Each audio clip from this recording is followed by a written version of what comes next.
When did we start reasoning with our kids? What are we talking about this for? You 3, you have to go to bed because you're stupid.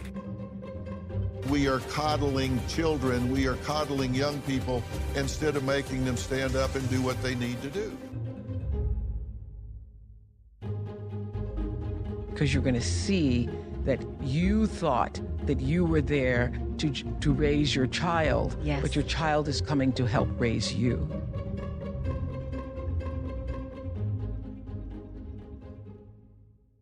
Now, I was raised by a single mom. Do you know what Joe? Do you know what a latchkey kid is from the 80s?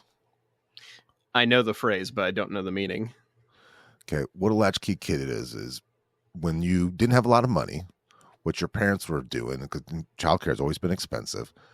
Your kid would get out of, let's just say, elementary school or middle school, which I was in both, and you had working parents. You just had a key somewhere hidden. And you come home from school and let yourself in, and you were your own child care. Okay. Which is not a thing anymore. Now, my mom, she had me young. She had me 19 years old. And she would have the sex talk with me at a very, very young age. And the general rule of her sex talk was having children young will ruin your life. I remember that talk, by the way. Oh, you got the same one too? I definitely got that same one. And she had this over and over. And she said this to me, and I have a brother and I have 2 sisters. And she's had this same talk with us every year. And so now that she's getting older, there's no grandbabies coming. So she's kind of, she's talked herself out of being a grandmother. So now she's begging to have grandchildren. And my little sister finally had her first baby, and my mom is just thrilled. Now, the reason we're talking about this episode is we're talking about helicopter parents. My little sister with a new baby and her husband were taking turns, and I heard this and I was shocked right off. They were taking turns watching the baby sleep, not getting up when the baby's crying, which is what's pretty standard, but watching the baby sleep in shifts, kind of like a army soldier would watch the barracks. So I called all the super moms I knew and said, "Is this standard?" And everyone shook their head like, "Oh no." Is there something wrong with the baby? Like, is it at risk for something? No, it's healthy, well-adjusted, no health conditions. Okay. It's being very protective. They're also not having the baby being visited in shifts by the grandparents from both sides. Like, you can only visit every other Tuesday, or you can only visit on Thursday. That's not a bribery, is it? Like, it's not like you're gonna have to bring. You have to bring cash and leave it in a Nike bag out front. Now, when I being a latchkey kid, and when I drive around in the morning, like I go when I'm off to work, and I see these kids with their parents at the bus stop, I am embarrassed for them. And then when I also drive by, because I also do estimates in the morning, all these schools will have just traffic jams with people dropping their kids off because these kids can't ride the bus. And I'm thinking, is it going too extreme now? Are our kids so important that we're treating them like valuable goods? Okay. Do you credit that with why your sister is overreacting and watching the child sleep day and night like they are guarding a national treasure? Do you think it's because less people are having kids to such a degree? Well, that's the first thing you said too, is there's less of them sort of are valuable. But I think when we did our homeschooling episode, I think people are their own significance in their own children is becoming more. What do you think? I had suspicions going into this as a question. For the record, Todd did not tell me this story specifically. Like we discussed it as a general subject. I went into this thinking it's got to be all benefit, right? Like if your parents are so invested in you that they will watch you sleep as a baby, if they are so invested in you that they will follow you to the bus stop and helicopter you everywhere, that investment has to pay off, right? Like that has to make us better. And the data and the research I was able to dig up surprised the hell out of me. Like it I won't give it away, but you called it helicopter parenting. Most people apparently do.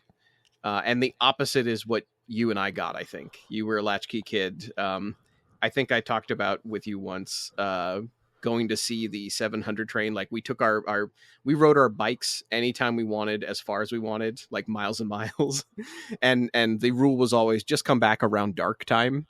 So well, there's commercials in the 80s where they'd have a public service announcement that said it's 9 o'clock. Do you know where your kids are? They had to remind people that they were parents. Right. But I am a shelter first person.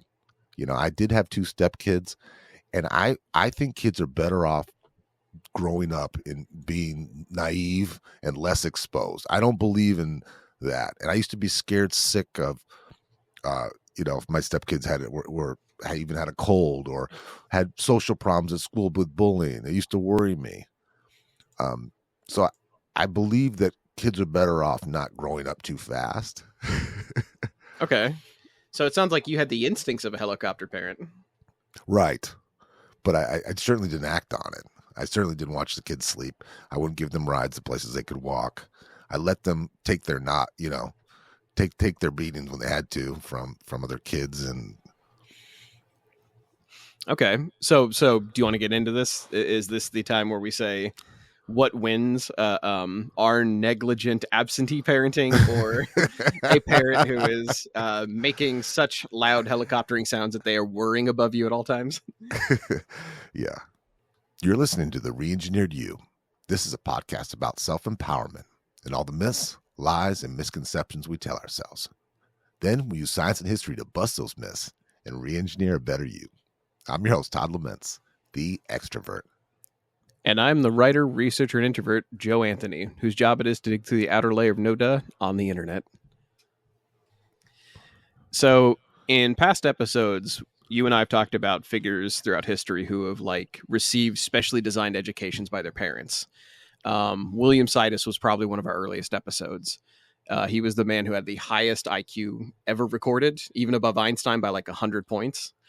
And he was given the absolute most tailored education you can. He had 2 psychologist parents, and they designed his birth and his upbringing to the letter.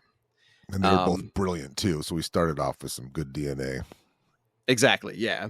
Like 2 immigrant parents who worked their way through college degrees at a time where that was very difficult. And we really recently did a episode about William Jennings Bryan, the most convincing public speaker in American history. And he was homeschooled from day one, almost precisely from day one, to be the great orator. He had a teacher mother and a judge father who also was a pastor on the side. So he was giving speeches when he was 3 to the public.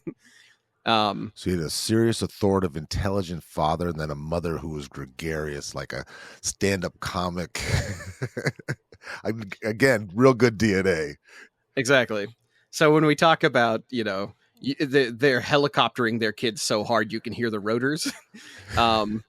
That's the question: is that going to make a super person? Like, is it actually possible to design a child's experience, or even the whole world around them from day one? Or is helicopter parenting just an illusion of control? In short, if you and I want to make the optimum human, should we allow them as fathers to roam freely and without structure and let them learn from their own mistakes and sort of maximize their agency, is a good way to put it? Or would we get the best results from treating their upbringing kind of like a science experiment? Remove negative variables, control for failures, control for setbacks, like you were saying, like monitor them so closely that we can establish what's going to happen. So we want to compare the 2 methods. And that's the myths we're going to get to, is whether we go helicopter parent or if we're going with what the new movement is called free range parenting. Myth 1. When helicopter parenting actually works, how much of their success comes from tightly controlling their children's experiences and educations? Myth 2. If free range parenting is the best, why isn't the hands-off approach already the standard? Why aren't all schools just open air offices where kids are allowed to float from task to task like loose atomic particles? Myth 3. Is there a happy middle ground? Is it possible to be a helicopter in some aspects of your child's life, but a free ranger in others? We're going to get to our myths, but we want to talk about why it's so damn hard to get good answers about what is the best way to parent your child. and I think, Todd, you and I may have actually already stumbled into this a little bit. So have you ever Googled parenting methods? No, I never have, which is funny because I think of all the things that we take seriously. Most people just think they know instinctively know best, right? Right. Who's the most famous writer about parenting and parenting methods? Well, I've heard a rumor that it's Oprah, which I thought was funny because she doesn't have any kids. Oh, that's amusing. I was thinking Dr. Spock. Like that was like a big 80s thing, wasn't it? That's 80s. Yeah, that is. Yeah. Okay. Well, it used to be that you would pick up a book about how to parent if you were, a hipster, or you would just say, well, this is what my grandma or grandparents did. I'll do the same. It was good enough for them. But we live in the internet age where everybody can share their opinion freely and quickly. So when I started looking for what is the quote unquote best parenting strategy, I heard this phrase over and over again. There are as many parenting strategies as there are diet plans. And it really feels true. And they all have their fun, kitschy names. Like there's helicopters, there's free ranging. There's also like underprotecting. There's resilience building. There is it's crazy how many different types of parenting styles and how many blogs and TikToks and YouTubers, basically everybody who is a father or mother thinks that makes them an authority on how to raise somebody who is successful, or at least like a toddler who is not misbehaving. So it's very tough to find like good numbers and good statistics on this, but we do have those. And I mentioned that this is all coming from a very biased source. Todd and I were both basically raised like we were stray cats. If I can say that about you, I'm not going to speak for you too much, but no, you're dead on. I know. Again, my mom would just come home and see if I was okay. There wasn't even a check-in phone call. Like, okay, are you home? There was no. I had a paper route, but I had to get to it at 5 o'clock in the morning, in which I walked or I rode my bike. But to get to it, there was a park was known for sexual predators, and I had to cross it. Yeah. Again, it was the 80s. My parents went through a parenting phase. There was like a kidnapping, a very high profile case that happened near our neighborhood. And so I had a couple of months of going from, I think I mentioned in the intro that like I went to go see the 700 train under construction when I was 8. To tell you what that means, we rode about 7 miles on our bikes to a train yard. This is not a museum. This is just like an open train yard where people were busy working. Like these were adults. And like we went up while they were welding parts onto this old train because we were interested and they weren't prepared. and we just wandered up and started asking questions. I'll never forget the answer. Like we're like the oldest of us are like 10, maybe 11. And we're like, it's beautiful. And the old crusty mechanic was like, she's a dirty bitch. And just kept going. Oh, that was nice that they took time to talk to you kids. I thought they were just going to chase you off with a stick. Surprisingly, they didn't. No, one of the mechanics was just very nice and was like, I can't believe these kids showed up here. To give you another a short story of how little supervision we had. One of my friends' fathers worked for the natural gas company and had road barricades and vests and things behind their house. And we closed off a street once in Portland. You closed the street off. We closed the street off. We set up barricades and we held up stop signs, and we made people very mad at us. You sound like you were a fun kid. There was definitely no supervision. No, there wasn't. So we're going to talk about like what is the best method? What makes a kid most resilient or most intelligent or most set up for success? That type of parenting where it's just complete absentee, or something closer to free ranging, which is a newer movement, or something closer to what your sister's doing, which is monitor them nonstop, make sure nothing bad happens. And hopefully we're going to synthesize them both. We want to take the good from both sides of it and figure out, if we can have the benefits of each. Can we have the benefits of being close to your kids, but also have the benefits of, what happens when you have an independent kid? And I hate to drag us into old, well-trod subjects, but reading about Boris Sidis, and we've got a book coming out soon, which talks about William Sidis and his father in a way where it gets deeper than most of the surface internet articles about, the freak genius that was smarter than Einstein. We go a little bit deeper into the history and what their parents were all about, and why it looks like the start of effectively Montessori schooling. So do you want to talk a little bit about Sidis and like what is the most helicopter you can ever be as a parent? Yeah, and William Sidis is an interesting one because Joe said his IQ is 250, but he graduated from Harvard when he was 14. He invented his own language, which had consonants. It was very, very. He could read the Wall Street Journal at like 3. Even he was really brilliant, and he was famous. The newspapers followed him at the time. Scientists were seen as celebrities. And he was going to be the person that's going to change the world with his big brain and his upbringing. And the Sidises were kind of, for the time, being what Joe was saying, that these are immigrant parents who I would say overeducated, very educated immigrant parents. Well, wouldn't you think strictness would go like this? With that, wouldn't you think there would be like a ruler and standing in the corner, right, Joe? I would imagine. Like, I would think that if you have, that sounds, Hassan Minhaj has jokes about, like, there's nobody stricter than an immigrant parent. Yeah. But they really let him kind of free range. Boris and Sarah, what they call it, the monastery schools, where these aren't your teachers, we're your friends. Yeah. So they were doing that. They were treating him like an equal. I think that's the best way to put it, right? Okay. So Boris, he insisted, this was the very first rule. Boris insisted they speak to William as an adult. No baby talk, no goo goo gaga. And from that moment, William was wrapped in blankets and handed to Sarah. Like when he was a baby born, they used full adult sentences. They also answered any questions William had for as long as they had to. So regardless of how repetitive. And anyone who's been around a small kid, especially a smart one, how many, they just ask you question after question. Why? Finally, Why? Yeah, exactly. And finally said, enough, but they were painfully patient with him.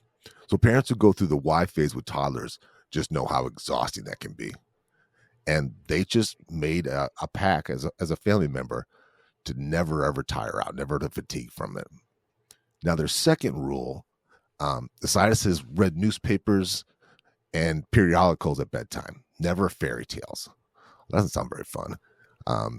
Never any parables. They also bought William anything that he had any interest in academically. So if he showed any kind of spark, they would just kind of flood him with information. So he had calendars, encyclopedias, magazines, Shakespeare. That was all his bedtime stories. Okay. By the way, I've heard what this sounds like in real life. We have engineer friends, and they bought a book for their young daughter, and it's called like Baby's First Engineering Book or something like that. And I've heard them do this practice. Like they learn from this, and they do this where like anytime she has a question, they don't just answer it quickly or try to get out of the way. They explore it, and they encourage her to explore it logically. And as good as that sounds, me saying that, it's like, oh, that's heartwarming. No, it's not. It is very frustrating. Like I've listened to this happen and it is exhausting. Like I am tired listening to it as an introvert. Well, and then around here we have a lot of these, and I'm sure they're all over the country now, but they have these coding schools where the engineers, send their kids to coding schools and they're little, trying to make it fun. Right. Okay, rule number 3 was William was taught to motivate himself. According to Sarah, only used carrots to tempt his appetite for knowledge at the beginning never sticks. That means allowing him to educate himself based on his interest but with plenty of positive reinforcement. So there was no discipline, as in, again, I think they were ahead of their time because that for them to take this approach at a time when because that's not how they were raised. I mean, it's safe to say that they were raised in a stricter upbringing than that. Right. Oh, for sure. And it's worth noting that like, Sidus's mother and father, Sarah and Boris, they were raised very strict, and strict and poor. So they got the toughest education possible. However, Boris wrote books in psychology. Like he got his Harvard degree by basically like they asked him to come submit his paperwork because he was already a working psychologist, and he told them no. He's like, his master's thesis. He's like, nah, I'm not going to submit that. You guys would steal it. And so he like basically they mailed him his degree like it was a mail-in cereal box prize. So they wrote the book on this kind of stuff, like this kind of like influence and raising. No, Sarah was particularly insistent that William's learning was self-propelled. At age 2, she gave him a children's encyclopedia and taught him to look up the answers himself. So when William would ask questions about the world, Sarah would reply, "Let's look it up." And after repeating this a few times, William caught on and was telling you, "Will you say, let's look it up so I can look it up?"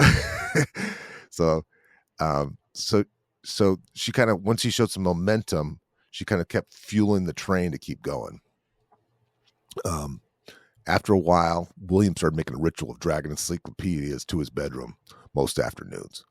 He would just shut the doors, surround himself with books. This is a little boy, and study quietly until his father came home from work. Language and mathematics in particular seemed to earn his father's approval, so William just consumed those. So he got that attention from his dad, right? Like, Dad's going to come home. I want to wow him, right? Right. I think that might be the most important part of this recipe for success, though, is how much approval you give to your kids and how genuine does it sound. This might be something we repeat a couple times during this podcast, but kids can hear when it's a real approval or not. If you are a football dad and all you care about is you're a huge Raiders fan and the only thing you approve of is sports, but you have to try to encourage them when they join chess club, they can sense when it's genuine or not, when you're actually impressed or not. So like they will dig for that approval. They'll do anything for it. And if you ever show disapproval meaningfully long-term about something, they may give up on that. They may decide, oh, it's not worth trying to win Dad's approval. He only cares about the Raiders. So yeah, we do that, right? We try to find interest, especially I think men with their fathers, right? I've always been interested in the things that he's interested in, as opposed to trying to to connect with him. And that happened with William Sidus too. Like, we didn't put it in this episode, but his father didn't give a shit about physical movement. Like he called jocks football players, and like he used it as an insult, and he shunned anything that was like physical activity. He thought even just running for the sake of health was stupid. And so William Sidus had terrible blood pressure when he was older. So like, yeah, our kids will pick up on our actual approval. And of course they'll pick up on how much time we spend with them. I'll see. Speaking of which, yeah, go ahead.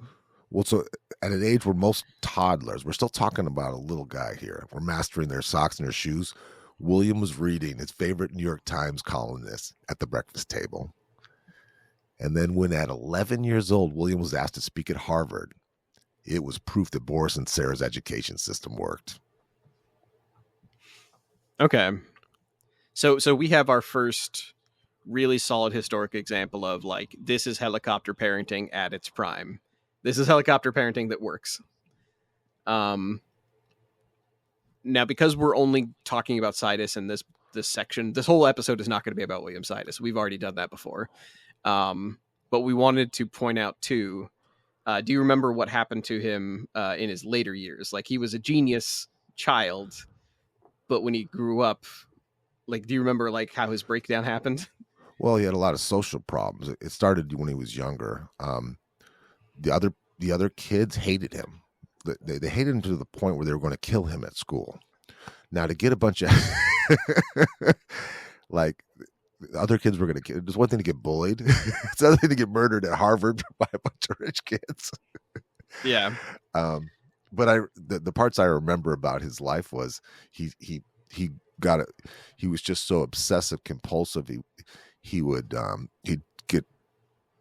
didn't fit into regular jobs because of his social skills.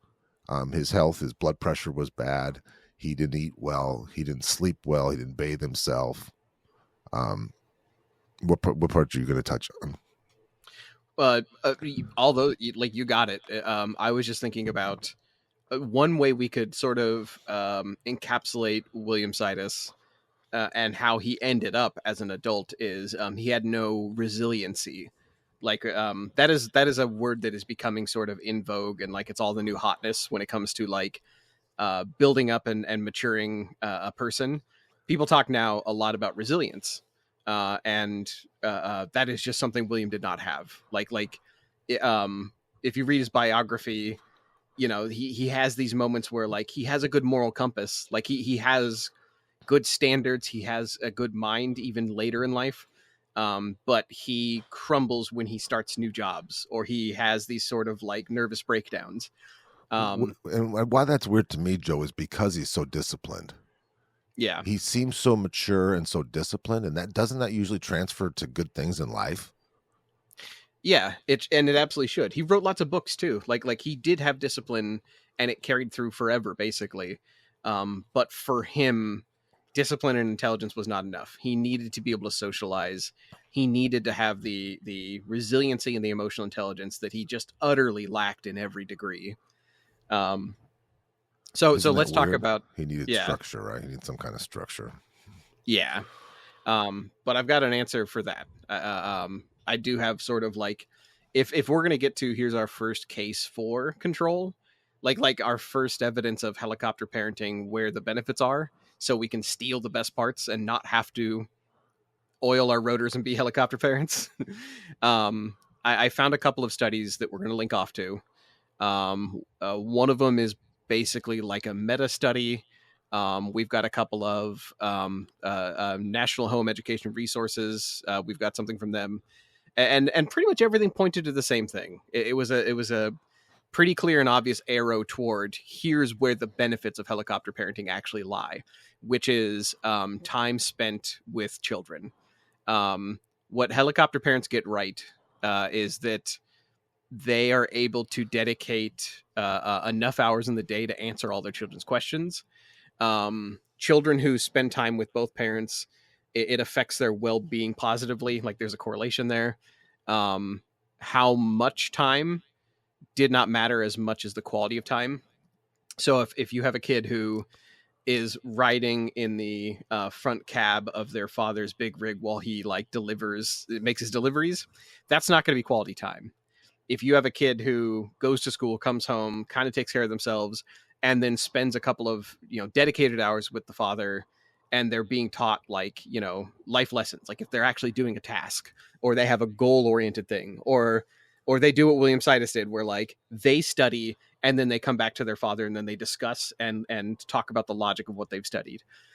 That apparently results in basically the best success and the best interaction.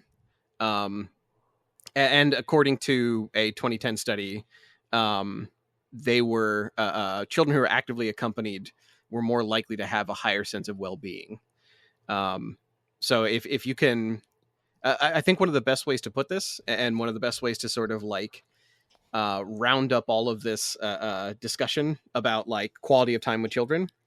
Have you ever heard of the million words gap? No, what's that? This came from, I got this from Science Daily. The idea is that young children whose parents read them 5 books a day before they entered kindergarten, they had, just by sheer numbers, they had heard 1.4 million more words than the kids who their parents didn't read to them. That's a huge difference. They hearing a million more words like between the ages of 1 and 5. Oh, because you're a sponge. You're just a sponge, right?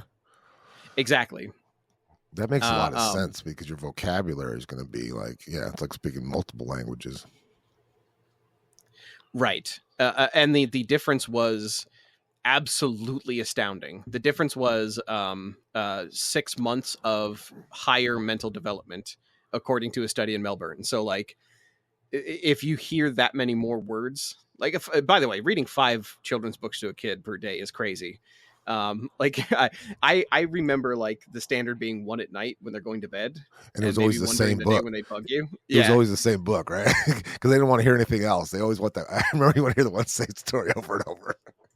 Right, exactly. But the idea is that if you can dedicate that amount of time, if you can pull a William Sidis, you don't have to read them the New York Times all day, every day. You don't have to send them to their room with an encyclopedia like William Sidis. But if you can read them a couple of books a day and you can answer them questions about it, and if you can, one of the phrases I heard in this was start a monologue. So like while you're going through your day talking to your kid, you're cooking dinner and your child's watching you, or you are, driving and your child is watching you, talk through what you are doing with the kid. Like, it sounds stupid and simple, and I swear to God, like, this is like, some people who already do this might be like, duh, like, of course you do that. There's a lot of parents that don't, and there's a lot of parents that don't read. So like, there's a lot of dads that don't say 5 words all day. Yeah. And you're right. So, a lot of parents don't. They don't talk to their kids. Right. So while you're driving, don't just be like, oh, you'll learn to drive when you're older. Just be like, okay, this is a blind spot, and this is why this person is driving in my blind spot and why it's annoying. Those are red lights. Those, we don't go on red lights. Just get used to monologuing and get used to over-informing and talking about the logic of things. Like a Disney tour guide everywhere you basically, go. Yeah. Between that and reading several books a day, if possible, your kids will show the developmental difference of about 6 months, which is astronomical. Awesome. That's awesome. Yeah. And if you think about such a young life, right? I mean, you're way ahead of everybody. It's like you skipped a grade. Right. Now, the part that maybe bad for younger children, if you are trying to helicopter them, and we will get into why helicopter parenting goes wrong.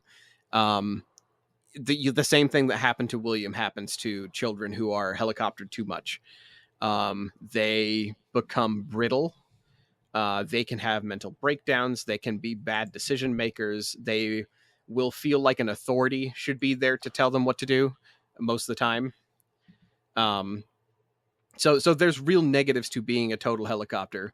What you want is to maximize quality time, and you want to maximize the time that you are discussing logical things and discussing things that would like inform them of the world, and also at the same time they are learning their emotional cues from you. They're socializing themselves with you first before they ever do at school. And here's a question I was going to ask for you. Would you give a kid a smartphone when they're in this young stage? Oh, that's a tough one. I don't want to lose them to the phone. And then I think kids shouldn't have phone, but then I think I don't want the kid to be, because phone is such a big part of their development socially. So no, I would not give them a phone. They're too young. Okay. I've heard a lot of like what do you call them? Famous psychologists who are like, they make the rounds on like Fox News and MSNBC, like the talking head psychologists that like Yeah. everybody goes to, is like, this is an expert we can talk to. One of those is Jonathan Haidt, and I've read his papers on disgust, and they're amazing. We've even sourced him before on our episodes. He says that children should not have smartphones at all before high school. Like they shouldn't be on social media until they reach at least 16. And he thinks that smartphones and social media are absolutely destructive to children's mental health and brain development. And the more we sort of learn about like the cynical me, I grew up on the internet. Like I grew up. I was going to say, doesn't that matter when you were born too? Because it's like, yeah, but not for him. I mean, he's got his reasons, and they're scientific. Right. I used to think what you're saying, I think it actually rings true, which is, well, how are they going to learn to navigate the internet without falling into danger? How are they not going to like fall for everything online? Yeah, but there's still value in becoming techie too, right? That's going to be, you have to be able to be up to speed with those kids because that's a speed too. Right. So the two ways I've seen this is the helicopter way is you let them online, but not through a phone. Like they're not on social media. You monitor their activity. You let them play video games from time to time in a controlled environment, and you make sure they're not on for too long. That is the helicopter way I've seen. The absolute no control way is you let them get on social media and they're bullied by the age of 11. Like, or you just lose them. They're just on that phone all day long. You never see their eyes again, right? Yeah. Or let's pretend they never get bullied. Let's pretend that like nothing bad ever happens to them online. Still, the negative repercussion is they learn that this machine is addictive, and like there are actual addictive properties to like TikTok and YouTube Shorts. Like these things are designed to capture your attention for as many hours a day as possible. And it really, really, really works on young people. Like I know adults who can't put down their phone during dinner because they're stuck on TikTok or they're stuck on YouTube Shorts, or they're stuck on every platform now looks the same, by the way. They all have the long, narrow video that plays for about 30 seconds. And it's a snippet of, dopamine. Well, how would you children feel? Are not prepared for that. Well, and I think so too. I watch a lot of these documentaries about kids that are bullied to the point of suicide, and I couldn't help but think of as an older person, if I saw that my child or even my stepkids were writing in comments on it for a 12-year-old, why don't you just kill yourself? I mean, how would you feel if you found out your kid was doing that? Because it's a lot easier to do that online than it is to do it to somebody at school. Yeah. I mean, how horrified would you? If my kid was the bully, they would go into therapy. Like, or one of those, away. you know what I mean? Because there's hundreds of them, right? And one of those kids is actually yours. They were just kind of socially got linked into it, or you think my kid would never. Yeah. I've seen successful parents where they have structured screen time where they give them educational games and things like that. And it does give them a break from having to be a parent for like 30 minutes. It's, here's a digital nanny for a little while so I can do something for once in my goddamn life that isn't just sit here with the kid. There are good ways to use screen time, but just like handing them a smartphone, like get them a tablet and install specific games on it. And if you get them online, have that be monitored or at least limited. But just blanket handing a smartphone or a computer to a kid is very, very there's no expert who thinks that's an intelligent thing to do right now, especially in the current like political climate. And we'll get a little bit more into what that looks like, what free range looks like, what it looks like when you actually do give them some freedom. So like, but that freedom comes with a pen. When we talk about free ranging, you still have to put it in a fence somewhere. Like, and we want to get into what do those fences look like mentally for a kid? Like, how do you make boundaries for a child? So speaking of boundaries and speaking of extreme free ranging, do you want to talk about the world's worst mom? So Lenore Skenazy, she was labeled the world's worst mom on the Today Show. After she get this, Joe, she let her 9-year-old ride the subway home alone in New York City. Now, do you think this is going too far? I would assume, especially with how much the news talks about crimes in all major cities, I assume this kid went missing. Right. Yeah. Just someone just picked him up and said, "Oh, I'll take this one home." Right. Especially in Right. however millions of people are, or however many millions of weirdo are on the subways too. Right. Um, so she is a free range person. That is her. That is what her thing is. So she did some real life lab with her own son. So this is a 9-year-old boy. So for weeks, she says that her son was begging him to go out. He wanted to go on an adventure. She said to take him somewhere, leave him somewhere, and let him figure out how to get home. Okay. So what she did was she gave him a subway map, a Metro card, which I guess probably for paying for the fare, right, and a $20 bill. And then she gave him quarters if he had to make a phone call, which I don't know if you could even find a payphone nowadays. So she did not give him a cell phone. And guess why, Joe? Because he would get hooked on social media during the subway ride. That's how He'd short it takes. He'd get bullied. The abuse from his cell phone bullied. No, because she didn't want him to lose it. Oh, okay. But you see the irony in that, right? That's funny. And this is what cracked me up. So she said, "No, I didn't trail him like a mommy private eye, like around the corner," which is that would be a good thing too, like just kind of follow him like a stalker, Okay, that's actually what I've heard about, like especially when it comes to like camping and stuff.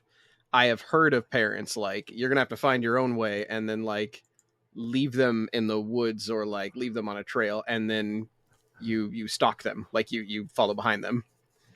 Well, she trusted with all faith, with no phone, just gave him all his own resources. And she figured out that he could take the Lexington Avenue subway down and then he'd get onto a bus. So this is pretty, two different forms of transportation. This is not just from A to B. And she trusted her son at 9 that if he couldn't do that, I trust him to ask a stranger to walk up. And when you were telling your story about the trains, that's what I was thinking. I could see little Joe over there looking up at this big guy and saying, "Hey, what are you doing?" I think it's very cool. "Hey, mister, how do I catch the Crosstown Express?" Like, yeah. And then she said, "Well, this is like, gee, I was about to catch my train home, but now I think I'll abduct this adorable child instead." Right. Now, the long story short, and the end of this is, her son got home and he was ecstatic, and he felt independent. He felt like a big boy. And we're adults, and it doesn't seem like a big deal to us. But I remember my friend, her daughter I think she was 11, and her telling me, pounding on her chest that she had gone and gotten a drink from Starbucks today on her own, Oh, wow. without her mom. Yeah. And I remember thinking, wow, that's really something, the way she said it. So you does that mean you side with this is a good thing? Well, this is what she says. And she's a psychiatrist. She's a very intelligent, educated woman. The statistics show that this is incredibly a rare event for someone to be kidnapped. They say it's more likely to be struck by lightning. The Justice Department data actually shows the number of children abducted by strangers has been going down over the years. So you're less likely for that to happen. But what do you hear every parent say that I talk to nowadays? Nowadays. Well, you can't do that nowadays. Right. And you're less likely to have anything happen. You're more likely to be struck by lightning. Now, when she did a podcast about this, and it's a 50-50 thing. Half of the people want to turn her in for child abuse. Now were you that half? At first, until I read it. and then I'm on the other side. Okay. I think, and I don't know why. I think that's how on the fence I am about this. One story one way, and I go the other way. I think that. No, go ahead. But with the Williams-itis, so I'm confused. You've got me off balance, like, you know, a 1-2 punch. So I tried to imagine what would I do as a parent. Would I let my kid go ride the subway in New York alone? The statistics and crime data make me think that yes, I would, because it is, like you said, everybody who like grew up in like the 70s and 80s, they remember riding their bikes everywhere. They remember basically the introduction to the movie the show Stranger Things. Everybody's riding their bikes. Everything's okay. Everybody's got like a small community. But if you look at the stats and the math, we are the safest we've been now than ever in person, in real life. We are the least safe we've ever been online. Isn't that weird? Isn't that weird? Someone wouldn't punch you in their face, but they'll stalk you online, and you know. Yeah. So after reading this and after looking at the numbers, I actually agree with her. Like I would let my kid ride the subway sooner than I would allow them to get onto Facebook, because in Facebook they will get drawn into bullying, they'll get drawn into political division, they'll get drawn into outrage, they'll have questions, like they'll who knows? Like online is so dangerous right now. And like in person, like I'm now living in a small town in Texas, and it's like I would honestly trust them to talk to almost everybody here. Like if now ask me this when I'm a parent in 8 years and I think my kid's a dope. Like that's the other thing, is you have to understand the abilities of your child and how mentally mature they are. Well, yeah, but most kids are pretty, you know, kids are, I wouldn't say they're trusting. I think we forget that, but they know who to go up to. I remember I was part of this big mega church that I used to go to in Phoenix area. And they called a CCV, and one of their big branding marketing things is they had bumper stickers done, and there were so many of them. And so what they would tell kids at the church, I really like this. They said, if you're in trouble and you're in a neighborhood, go to a house that has that car. Because it's a good, you know what I mean? Like they might not be perfect. They're sinners, but they're going to take care of you. I kind of like that. You know what I mean? Like just a basic structure on. I like that. Yeah. I think that is good advice for a youngster. So this to me, there's a couple of like wrinkles and complicating factors in here. I think that not all parents should do this like right away. But there's something I ran into after we wrote the episode for this. Apparently there is like a Japanese game show where they give kids tasks like this that are just throughout town, and they just photograph them from afar while they do these things. Like it's just adorable 4-year-old toddlers going up to a shop with like a roll of 20s and like picking up groceries for their parents and stuff. And I was amazed. I'm like, are you kidding me? But apparently that's pretty common. Most countries that have lower crime rates like we do and like Japan does and things, it's pretty common to be like, okay, my kid is with it enough to send to do a task or an errand. But trusting them online is a totally different ball of wax. You're so likely to fall into, you know, something deep and damaging. We had a thing, my wife and I went to dinner with a couple, and they have 2 young daughters, and they took some pictures of us, and we accidentally put them online. It's just, we had a nice dinner with them. Joe, they were horrified that we posted pictures, and I didn't know. They almost acted like it was an assault on their children. Oh, wow. And now I kind of realize why. I thought they overreacted, but I just thought that was weird. I thought, who cares? You know, it's a way to remember the memory, you know? They're so cute, you know? Right. I'm gonna. By the way, did you happen to catch any of the updates with Lenore and her son? Like what he's doing now? No. He's driving a potato truck. Really? He's still. That's her newest like interview / TV moment. Is like they went back and they're like, how is the world's worst mom? And she's like, oh, fine. And my son is, like she set this up to where like he was allowed to drive a work truck, a potato truck for like a day. And well, how old is he though? Is he now? He's like 9. I think that's well, I think the thing about it that's amazing to me, we don't want to be judged on our parenting, right? We don't. That she can take that level of criticism, that she's on the Today Show as the worst person in the, the worst mom. That's a very insulting thing, right?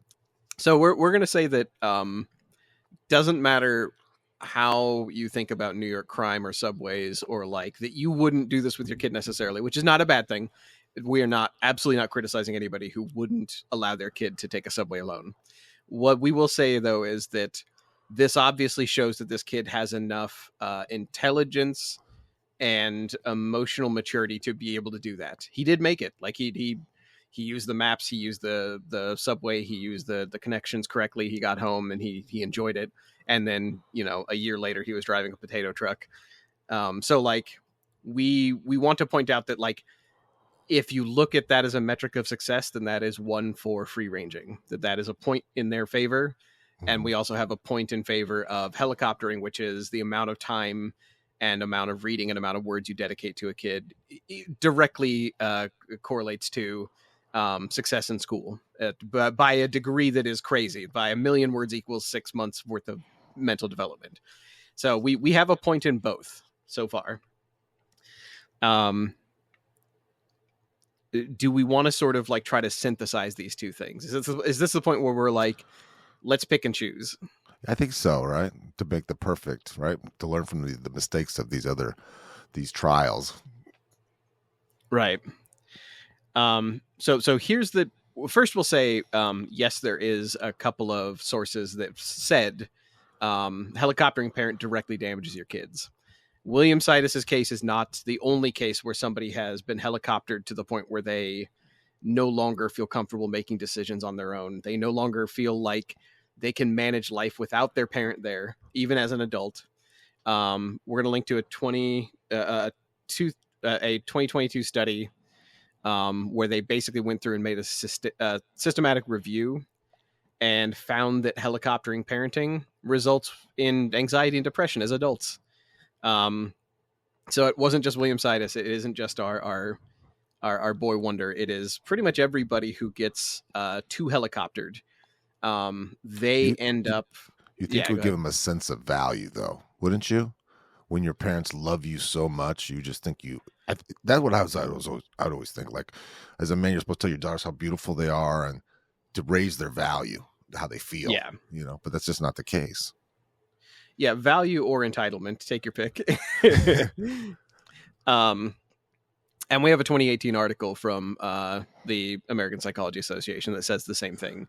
They say, quote, "Our research shows that children with helicopter parents may be less able to deal with challenging demands of growing up, especially with navigating complex school environments.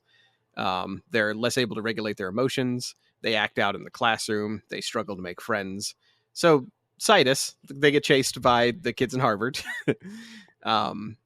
But if you can take the good out of helicopter parenting, instead of following them all the time, making all their decisions for them and shielding them from negative results, let them experiment, let them fail here and there.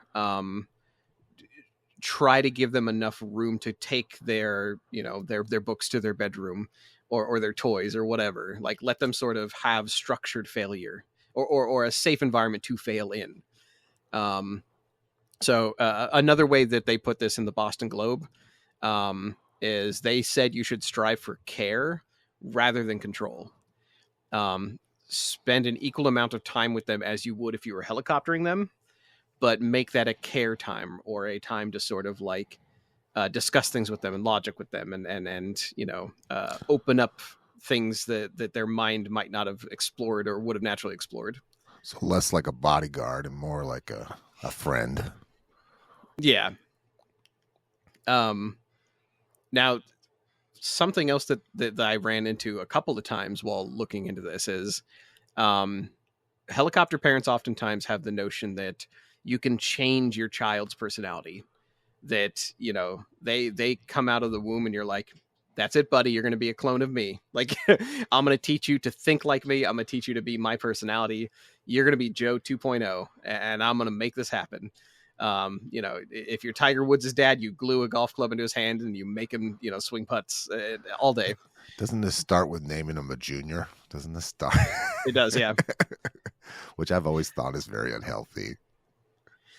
Name them a junior, and make sure that they have your life, or at least your values. Would you want to be better than you? It's just, I hate it. It just makes me squirm. One would think. Yeah. Well, I don't think you can change a kid's personality. Like I came into this study obviously biased, but I read as much as I could saying whether or not parenting directly changes a personality, because my grandmother had a phrase. She said that a child will just become more of themselves as they grow older. I like that. Meaning, yeah. Well, how different are you from your siblings? Oh, worlds apart. Yeah, like, almost like you're not from the same parents, right? Exactly. But you're raised at during the same time with the same kind of, you know, exposure. Yeah. And her big thing was like, my grandmother was like, you're just there to punish them when they go against society. Not even your parent. I like this lady. She sounds. This is where she you was got terrifying. This is where you got your smarts from, I think, right? Grandma Anthony was she trained herself and became a registered nurse, and she was a terrifying lady, but she was amazing. It's not because she loved people and wanted to help people. Oh no. You will do what's best for you. Yeah. I swear to God. Let's save you from yourself. Yeah, exactly. Now there was a book that came out in the late 90s. It was called The Nurture Assumption. And if you're looking for insights into how much or how little parenting affects development, one of the writers in this was Steven Pinker.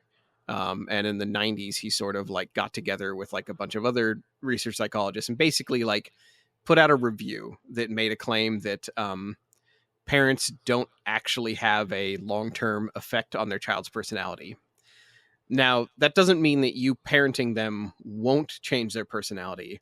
It's just you can't meaningfully do it by force. Like you can't take a kid and be like, okay, you're going to be a sensitive kid and you're going to, you know, like these specific things and you're going to, you know, have specific values. What you can do is demonstrate those values and show the benefit of them and let the kid basically like develop on their own. But in the nurture assumption, they said that genes, like their genetics and their peers have a far greater influence than parents on what the adult they'll become. It's so funny you say that, because I read this study about that where it talked about how people are treated to treat their romantic partner, where they learn that from. And the common thing was, well, they learned how their mom taught their dad and how their dad treated their mom. It's absolutely not true. It's way more from the relationships they see in middle school, high school, college, and then from their own rejection. Oh, really? Yeah. It's mostly peers, though. It's mostly what they see from their that's more credible to their, you know, level of how they see intimacy and romance. So good sense of exactly what you just said. It was hard not to read this and think about people I know. I had a family member who I got to watch her go through elementary, middle, and high school. And she was painfully shy and like an overachiever academically. And then at some point right before like late middle school, early high school, made friends with somebody who was just an absolute derelict and like would go shoplifting for fun and like got her in serious trouble and changed the way she like spoke to everybody and changed the way like she reacted to everybody. Just a huge negative influence, right? Absolutely. And then I remember having those friends too. I remember when I was in like late middle, early high school, I went from having a bunch of nerdy friends and I got bad influences of my own. And it took me years to get away from that. Like I ended up having to go to college and make totally new friends before I became, let's say, a more polite, normal person again. Like I re-socialized myself and I'm like, oh my God, like it's totally true. It's, you know, how about instead of helicoptering your kid, you helicopter their friend group or like you are onto something, right? Because that's we always say that. We say that about kids, you know, be careful who you hang around with, right? But as adults, we do it too, you know. Yeah, it's just that we can't call each other out on it very much. Like as a kid, you can be like, "Oh man, you were hanging with the wrong crowd. Make new friends."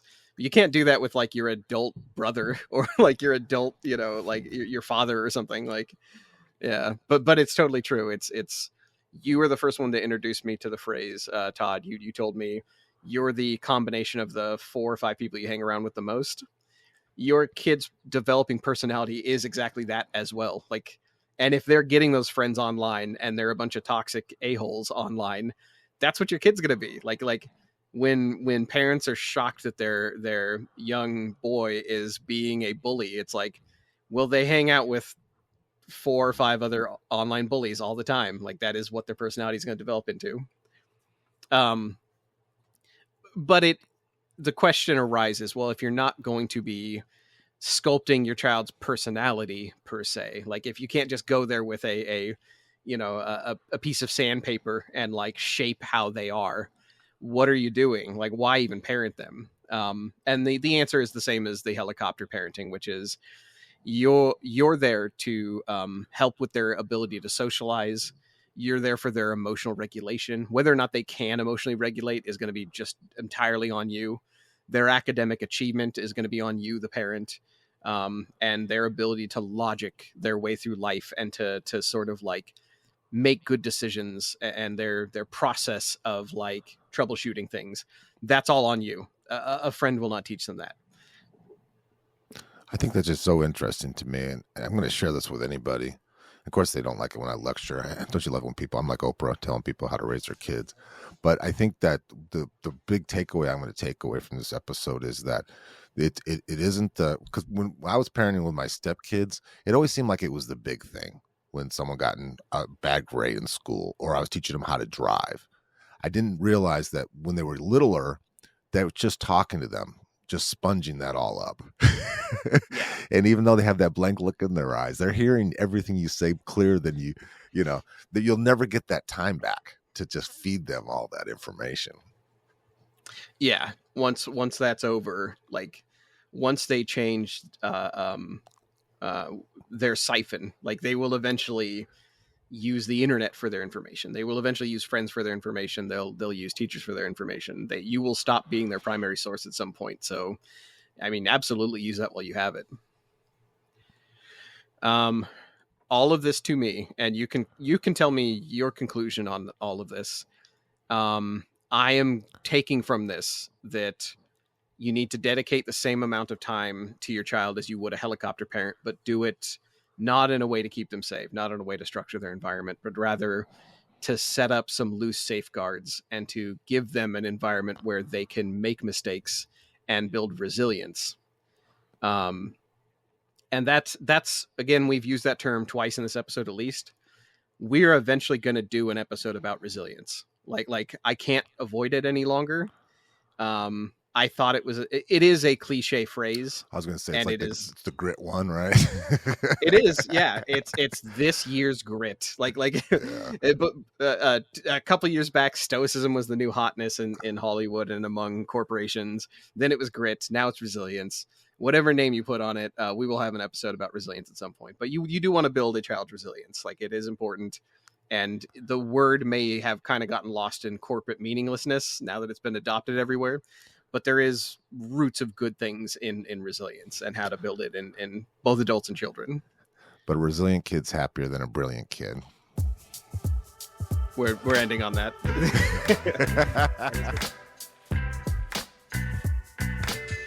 You've been listening to The Re-Engineered You. Thank you so much for listening to the show. You mean the world to us. We have a new episode every week. You can connect with us at www.reengineeredyou.com. That's where we have research links, show notes, feedback, and blog articles for each of our episodes. We're not experts in anything, but we've got an opinion on everything.